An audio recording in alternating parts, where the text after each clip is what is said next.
What is up, everyone? Chris Manning here from the Locked on Cavs podcast. Today's episode is all about Malaki Branham, the Ohio State guard.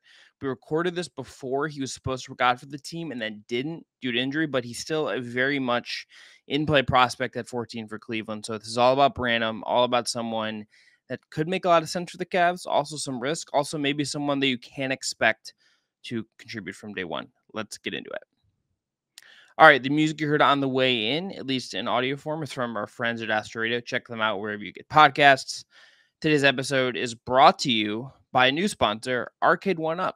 Bring home a slam dunk. NBA JAM Shaq edition from Arcade 1UP. Pre-order now to play with legends. Arcade 1UP is the place for authentic gaming experiences featuring licensed retro games from the golden age of arcades. What you're going to hear in this episode is myself and Evan Damerol, the co-host of the show, talking about Malaki Branham. Hope you enjoy. Evan, let's just get into the episode. Malaki Branham, going to work out for the Cavs.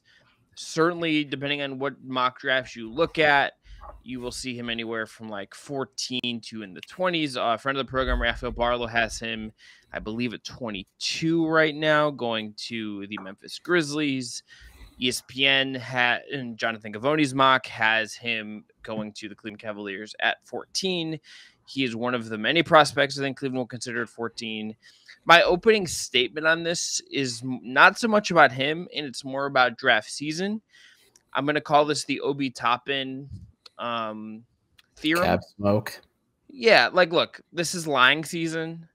Teams don't have an obligation to tell the truth. Agents don't have an obligation to tell you the truth. What you get right now is a very specific version of the story, and we'll find out more after the fact. Then some of this you'll just never really find out the full truth because whatever. Unless it's Steph Curry in the Knicks. I mean, look, yeah, but this stuff has some value. I don't put a ton of weight into like whatever, but I just look at this and say he's certainly in consideration.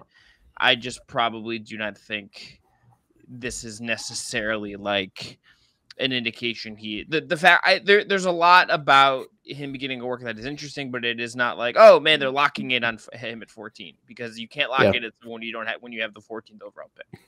Yeah, if that were the case, I think the Cavs should maybe look at other prospects because he did work out for the New York Knicks. We're recording this on Monday, so let's say the Knicks fall in love with him, then the Cavs are kind of SOL. The guy they want the most is picked at 12 versus being available at 14, but I liked Raphael's like mock / big board with him going to the Grizzlies. I think Branham would do well in Memphis just because he needs a little bit of a runway to develop and grow and flourish. And I know friend of the pod, Bill DiFilippo, is a fan of Branham going to the Cavs. But Chris, how do you feel about it? Like, we've talked about him in the past. We've kind of did at least a segment on him. We've kind of danced around the subject a little bit, especially when we were talking about Dyson Daniels with Bill.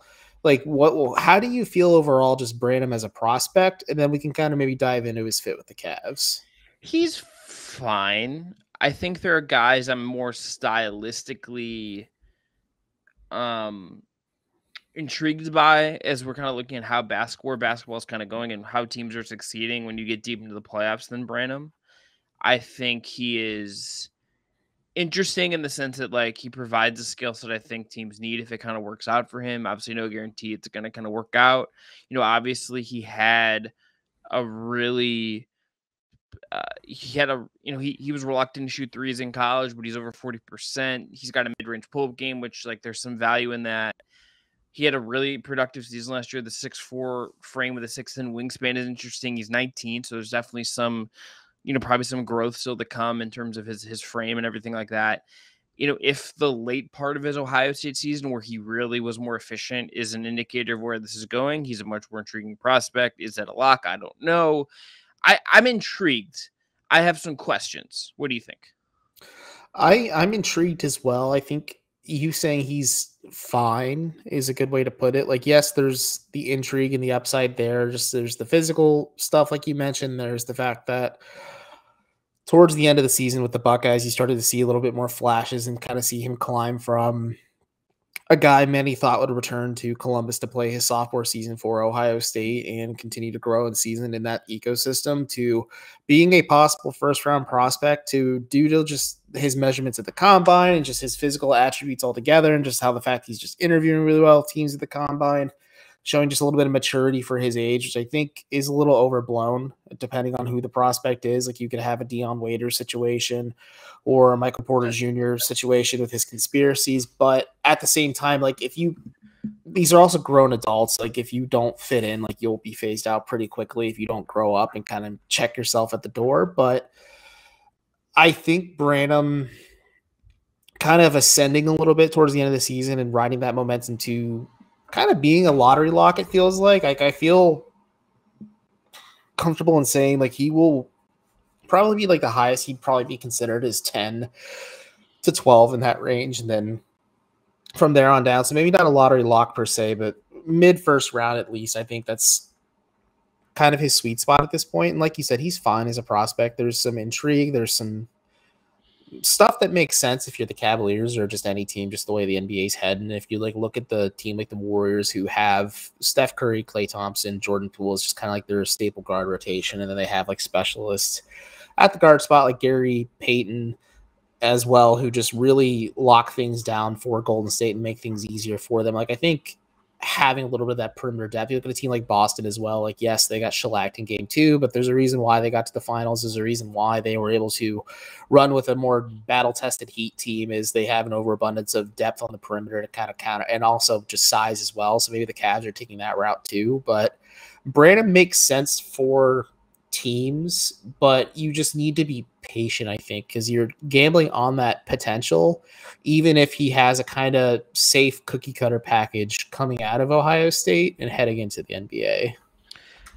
Yeah, I think if what he is as a scorer, like a guy that is really efficient, is going to make threes, is going to provide you like a fully spaced out creator on the wing, and like not like a lead creator, but a secondary guy, a guy that's going to space off of Garland and what else they're doing. I think that guy is really interesting. I think that the 6'10" wingspan, being a little bit longer as a guy that can do some stuff in that range, if he can improve on defense, and like he's not going to play under JB Bickerstaff unless he's at least competitive on defense, right? Like he doesn't need to be all world, but like he needs to be at least trying on that end of the floor. That's intriguing. I think that's how Jetty Osman found himself in the doghouse. Well, yes, specifically 2 years ago when he just was. I remember the photo of him in Sacramento just looking very sad, and it's like, well, buddy, you're not playing on defense. That's not going to work here. I don't suspect this is a. We'll get in this, I think, in this show and in tomorrow's show when we talk more about wings and guards, but I don't necessarily believe this is someone you're planning on impacting from day one. I would kind of be curious to see how you would kind of turn that dial and bring him along. But you could see how this would make some sense if even if it is like a more contained version of what you saw at Ohio State. Like he's not going to be the hub and everything. Like his role is going to be on a step down from the usage he was demanding at Ohio State. This is a guy, and like he's a guy, as I've gone through the draft process, just because of the late season stuff and how it looks and the way you could see him functioning as an off-ball guard. It's the kind of guy that you kind of do get more intrigued by and you can't talk yourself into. And like, if you told me you believe he has more upside than like someone like Abaji, that's obviously true. If you told me he had more upside than some of the other wings in this range, like a Johnny Davis or something, like, I don't feel that's like crazy. And like, I'm intrigued. I'm not like sold that he's like absolutely the guy at 14. Yeah, I'm not enamored with the idea of Malaki Branham, especially through the lens of just like a Cleveland Cavaliers podcast host. But I understand, like you said, the intrigue. If you maybe rank him over Wisconsin's Johnny Davis or Kansas's Ochai Agbaji, just because Branham has the benefit of being one of the youngest player in that trio of players that we're talking about right now. Yeah, and like the shooting stuff, if he can turn that 3-point dial, and the 3-point shooting from college translates, and you get some of the mid-range stuff and whatever, that's like an intriguing profile of a player. Like he mentioned at the combine, like Karis LeVert, interestingly, was a guy he modeled his game after. If he's like a more modern, spaced out version of Karis LeVert, like that's a useful player. Like I think Karis LeVert, for all of his warts, like is a guy that can play in the league. Obviously, like there's a reason he's making the money he is. Like that's a solid career. There's a reason why the Cavs gave up a first-round pick for him. There's a reason he's making like $18 million next year. Like you can have a nice career if you're Karis LeVert in the NBA. People will dog on you at times or whatever, but like that's like not a. Like people like are like, you want superstars, you want all this stuff. Like some of these guys will just end up being kind of solid guys that have to be in the right circumstances to really win. And like if Branham's that kind of guy, but it's this kind of skill set. You can see how that makes sense with Mobley, with Allen, with Garland. All right, after the break, Evan, let's get into some more specifics about Branham. I think specifically, let's talk about him as a guy that you would maybe, how you feel like he complement what Cleveland has on the roster. Otherwise, my Branham talk here in a second. But first, going to tell you about a sponsor, Arcade One Up. Boom shakalaka. We have big news. The one, the only NBA Jam is back. Arcade One Up, the leader in at-home retro arcade games, is not only bringing the best game ever back, but they've made it bigger than ever with a, wait for it, Shaq Edition machine. People are rightfully obsessed with NBA Jam, and I'm thrilled to tell our listeners that you can once again play hoops with NBA Legends in this arcade classic. Jump clear across the court and set the ball on fire in one of the first sports games to feature real and digitized NBA licensed teams. No fouls, no free throws, and no quarters required. Compete with friends and family through all new Wi-Fi leaderboards, making you more connected than ever. Pre-order now at arcade1up.com. That's arcade1up.com for an estimated early September ship date. Arcade One Up is the place. They've got even more classics like Golden Tee, Mortal Kombat, and many others starting at just $399. Check this out. And they're giving away, an NBA Jam Shaq edition to a Locked On listener. So enter for a chance to win a game console for your man cave or a woman cave or person cave at arcade1up.com/lockedon. That's arcade1up.com/lockedon. You've got until July 8th to enter to win NBA Jam Shaq edition console. Don't miss out. Enter today. Who are you going to play with? I remind you to check out the Ultimate NBA Mock Draft, which starts June 16th. With over 50 insiders, nothing equals the Ultimate NBA Mock Draft. The Locked NBA Big Board Draft experts plus the Odyssey insiders. First pick is June 16th. And search the Ultimate NBA Mock Draft and follow now so you don't miss a pick. All right, so with Malaki Branham. Yes. I think there's only 3 guys that are really worth discussing in terms of how he fits. And I really only think 2 of them are really worth discussion. Like, I look at Jared Allen. It's like Jared Allen's just going to fit. Like, that's just what he does. Like, he's going to be Jared Allen, and, like, you can kind of plop it in pretty much anywhere. Overlap on the floor between Branham and Jared Allen. Well, it's not even that. It's just, like, I just think Jared Allen, like, kind of is always just going to do Jared Allen shit. And, like, I'm not worried about max. Like, I just think that's going to take care of itself.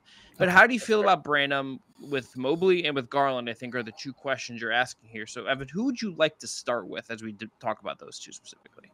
Well, I was surprised you're going to go with those 2. I had Darius Garland in mind for sure, but I thought maybe Colin Sexton to be someone we discuss as well. Sexton, if he comes back on an extension, I think it seems like that is more likely than not. I think it just depends on what that looks like and if that's a true reality.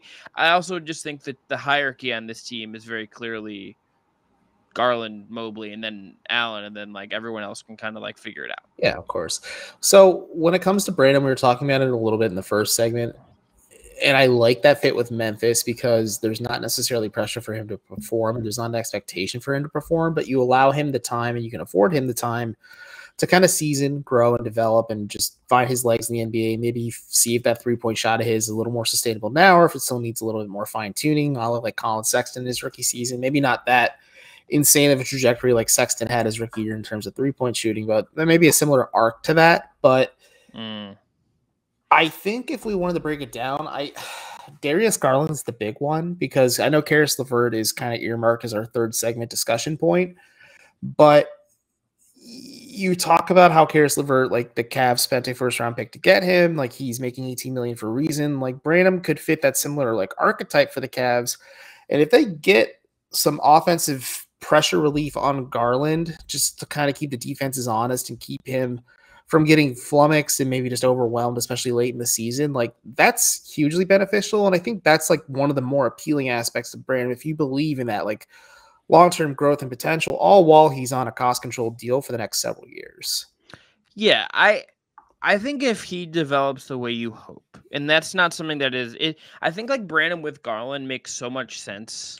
It does. It's like a year or 2 from now. It's the same idea you had when you brought Karis LeVert in. But a guy who can space. Yeah, maybe. Yeah, but who spaces a little bit better and isn't as injury prone.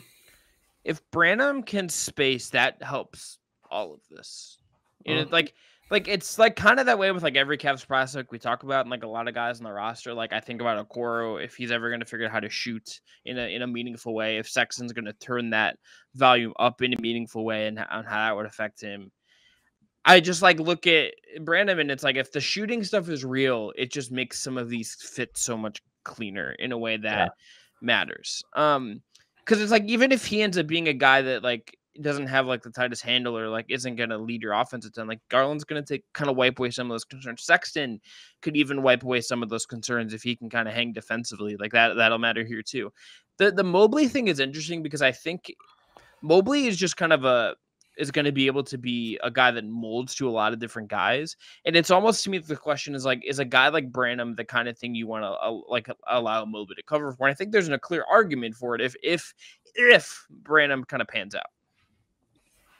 No, I agree with that. And I also think the spacing aspect also really comes into play with Mobley too, because you want him as an Evan Mobley to be obviously more comfortable shooting threes and taking them in actual game moments instead of just like on a 1-on-0 situation or just like through walkthroughs and et cetera, et cetera. And even if he's not fully comfortable or just there yet necessarily, having a guy who provides spacing in Branham, even if it's just immediately and also just a year or two from now as well, because clearly Mobley's like your best player long term.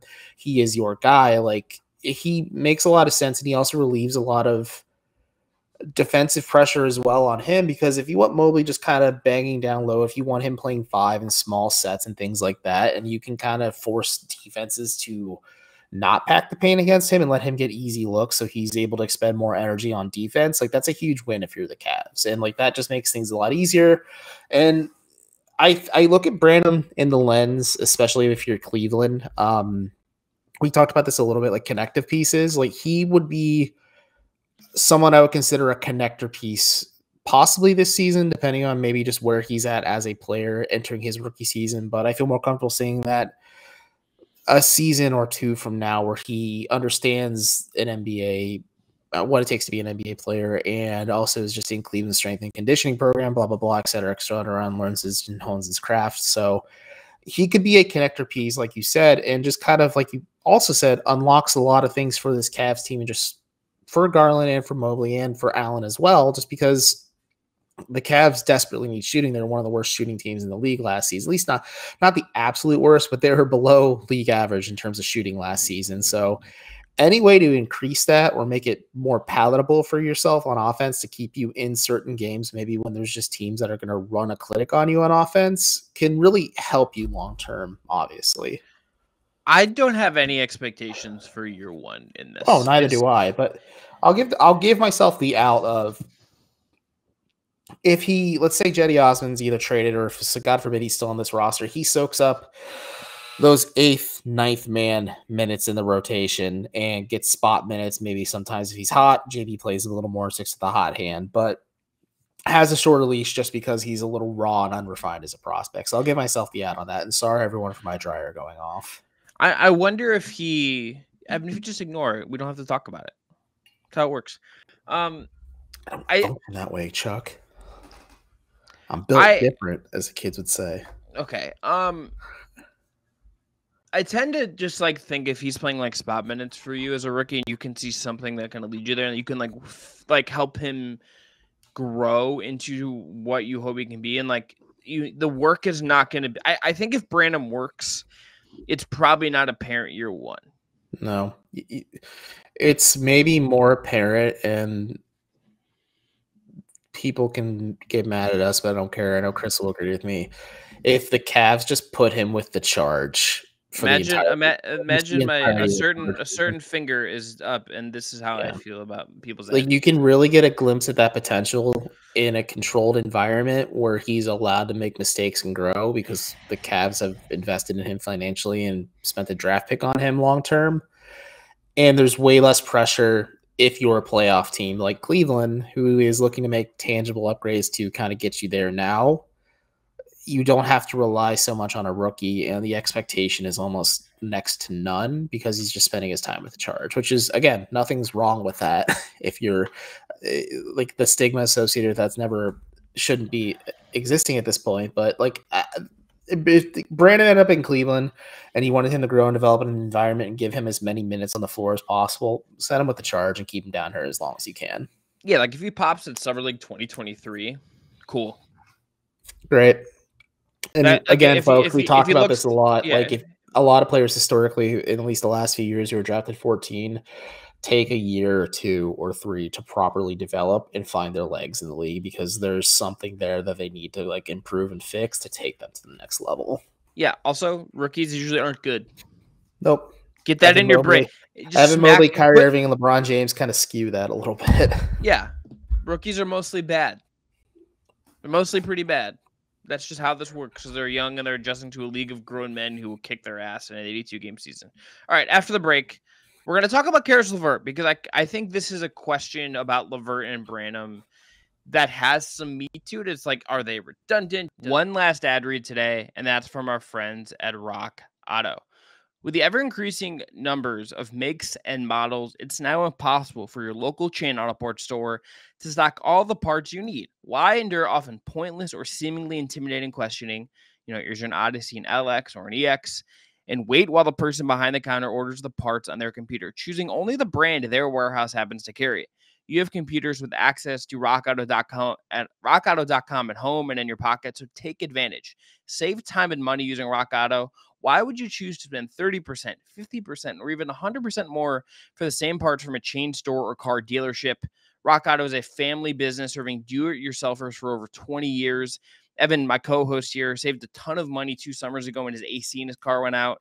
He went to Rock Auto, got the part there, saved a couple $100. That could be you if you're in a similar situation this summer as the weather gets warmer. Go explore their easy-to-use website today to find the solution for your auto part needs. Go to rockauto.com right now and see all the parts available for your car or truck. Right, locked on in there. How did you hear about us box? So they know that we sent you. That's important. Please do that. Amazing selection, reliably low prices, all the parts your car will ever need. That's rockauto.com. All right, Caris LeVert. Last year of his contract. Correct. If Branham works out, and they also re-signed Sexton, what those guys all kind of do opposite Darius Garland feels a little crowded to me. But it does. I look at next year, and I don't feel good about this from LeVert's perspective because I can understand him being annoyed about this because this is like y'all got to just take care of yourself and you worry about the rest later. If you draft Branham, I don't think if you're the Cavs. I was thinking about him Ryan Tannehilling the situation, and that's why I was chuckling to myself. Yeah, like I don't think it behooves the Cavs to just like go move LeVert if just for the sake of moving him because you drafted Branham. If you find a trade that you may be already looking for where LeVert's salary allows you to make a something that you feel like upgrade your team, then you do it. He's not good enough, wasn't good enough last year for you to stop yourself from doing that. That's very clear. But it does like make you look at LeVert and say, okay, this is a guy we're maybe using this year. We're going to run out this contract, maybe trade him at the deadline, whatever. Trade him in the offseason to fill this needs. We'll fill the minutes in other ways, especially, again, if they re-sign Colin Sexton. Branham is a guy that is like a functional LeVert placement in a year or two. Of course, LeVert is good. He's like an NBA player right now, and like Branham could be good. He could also end up not being good. That's the risk of the draft. Yeah. I'm just obviously breaking new ground here by saying the draft is hard.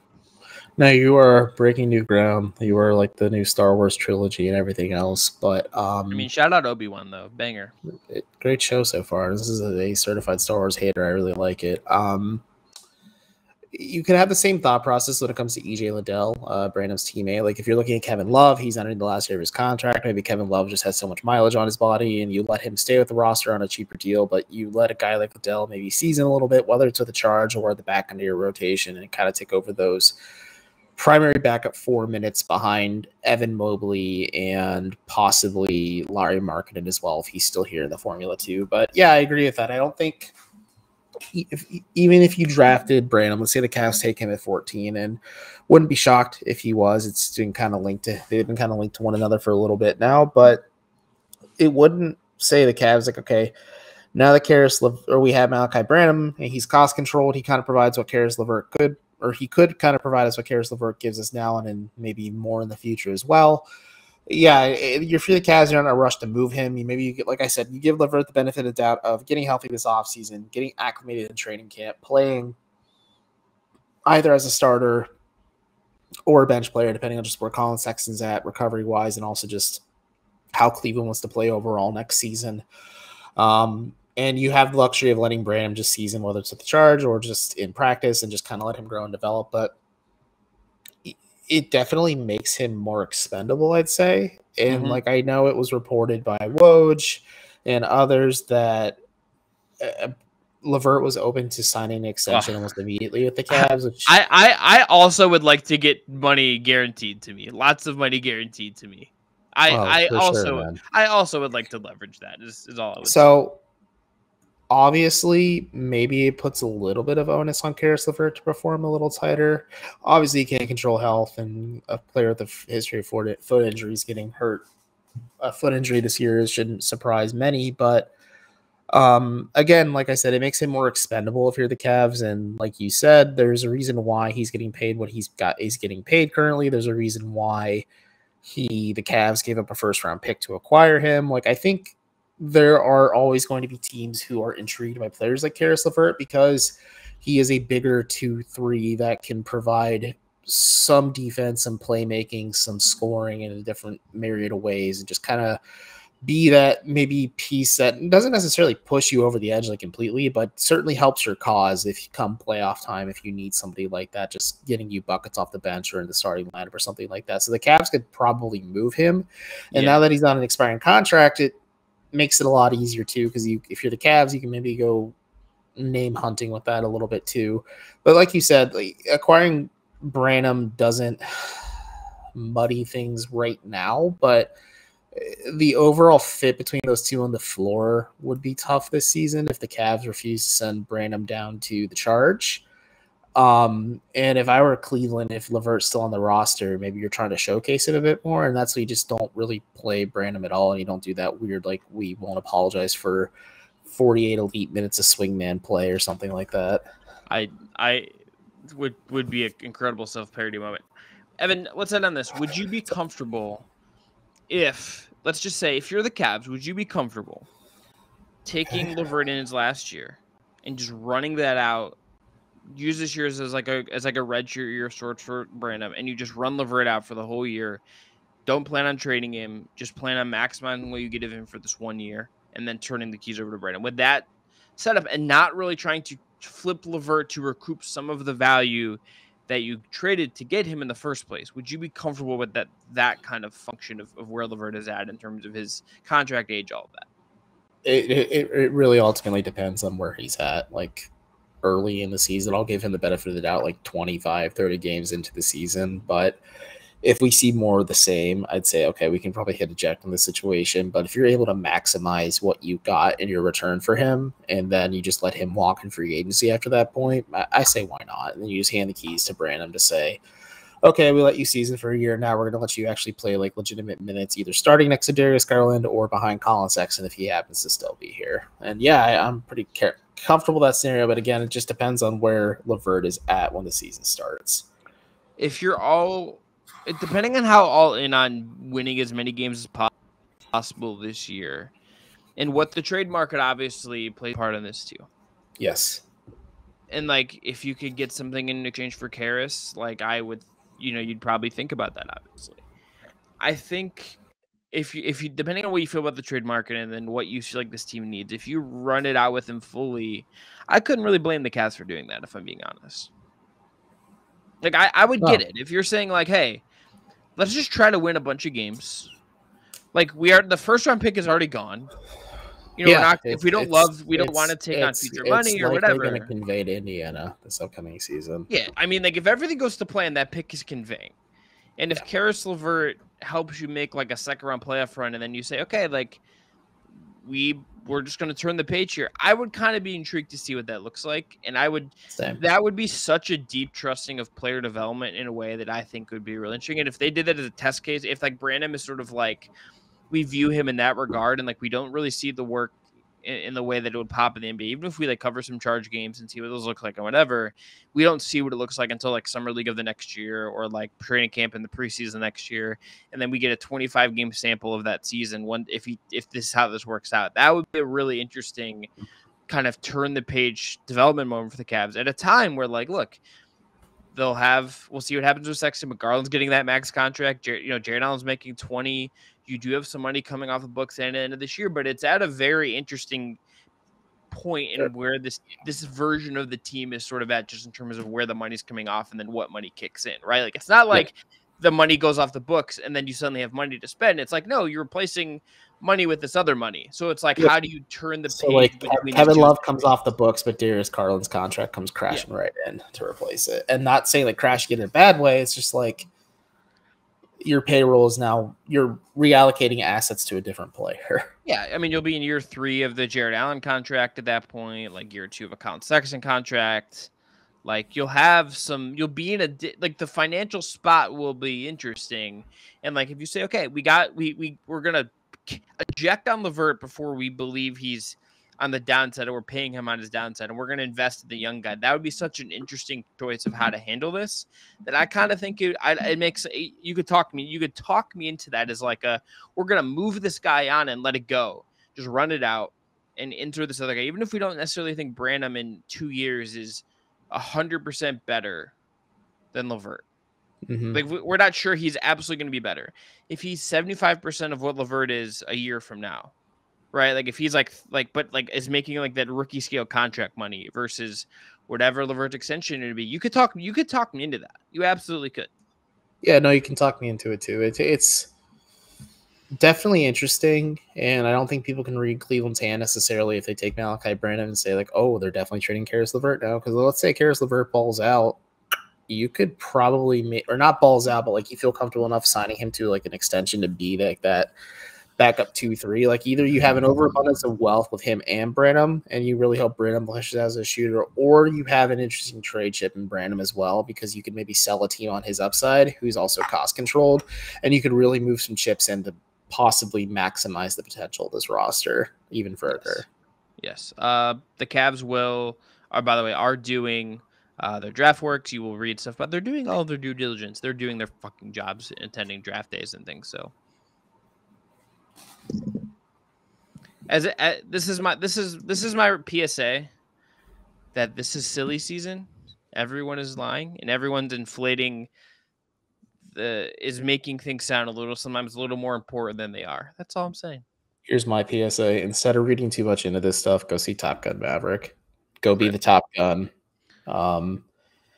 You too be a Maverick and go see it. You can call yourself the Top Gun afterwards. Have you seen it, Evan? Yeah. Shout out Glenn. Shout out Glenn Powell. Shout out the football scene. It made me laugh so hard when they told me what it was. As the homage to the volleyball scene from the original. Oh, it's a good homage, but then the rules they're playing with are so silly. We'll talk about it some other time. I don't want to spoil it. If you know, you know, but go see it. It's great. Just go. One of the most fun experiences I've had at a theater in many years, because it's a thrill. It's a roller coaster of a movie. Going to be it for today's episode. Evan and I'll be back tomorrow. We've got another episode on the state of the Cavs. I don't know yet. All right, that's everything on Malaki Branham, at least for now. Perhaps we'll talk about him again before the NBA draft sneaks up on us about a week from now. Check out by the way, the Ultimate NBA Mock Draft again, if you haven't already. If you want a great second listen today, check out the Locked On NBA Big Board show. Thanks for making Locked On Cavs your first listen every day. So go check out Locked On NBA Big Board now. Host Rafael Barlow from NBA Draft Junkies and author of the must-read, dare I say, NBA Big Board newsletter, is joined by Richard Stamen, Sam Ferris, and Leif Thulin, giving fans an in-depth look into the NBA draft, the mock draft, their player rankings, and of course, their big boards. It's free and available wherever you get your podcasts. Tomorrow's show, we're going to talk about Larry Markkinen as a trade chip of sorts, what kind of trades the Cavs could make this summer. Hope you guys come back for that. Enjoy. Be well.